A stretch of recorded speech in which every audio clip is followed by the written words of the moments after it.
அதே மாதிரி நீங்கள் எவ்வளோ வெயிட் இருக்கீங்க அப்படின்னு பார்த்துக்கோங்க. உங்களோட வெயிட் அளவுக்கு அடுப்பு கறி வாங்கிக்கோங்க. அடுப்பு கறி வாங்கி கொஞ்சம் மொத்தத்தையும் எடுத்து நீங்கள் சுற்றணும் அப்படின்றதுல, நீங்கள் 60 கிலோ இருக்கீங்கன்னா 60 கிலோ அடுப்பு கறியை எடுத்து உங்களை சுற்றி போடணும்னு இல்லை. அதில் 2 கைப்பிடி இந்த அடுப்பு கறி எடுத்து உங்களை சுற்றிட சொல்லுங்கள். கிழக்கு பார்த்தா மாதிரி நின்று உங்களை சுற்றி அந்த மூட்டையில் போட்டு எடுத்து போய் ஓடுற தண்ணியில் விட்டுடணும். ஓடுற தண்ணினா ஏரி தண்ணி குட்டை தண்ணி கிடையாது.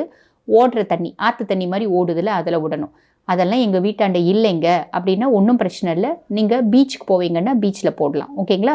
இது பாருங்கள், சனி பகவானை பசிஃபை பண்ணுறதுக்கு ஒரு பெரிய பரிகாரமாக இருக்கும்.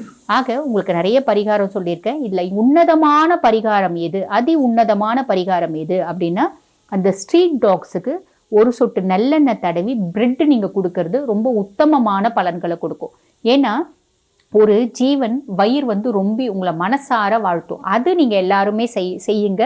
அது ரொம்ப ஈஸியாகவும் இருக்கும். நீங்கள் அடுப்பு கறி வாங்கி அவ்வளோ எடுத்து போய் பீச்சில் போடுறது, அதுக்கும் மேலே இல்லாதப்பட்டவங்க நீங்கள் யாருன்னு தேடி நம்ம போயிட்டு கொடை வாங்கி கொடுக்கறது, எல்லாத்த விட சூப்பர் டூப்பரான பரிகாரம் அந்த நாய்களுக்கு நீங்கள் உணவளிக்கிறது அப்படின்றது. அது ஒன்று செய்யுங்க.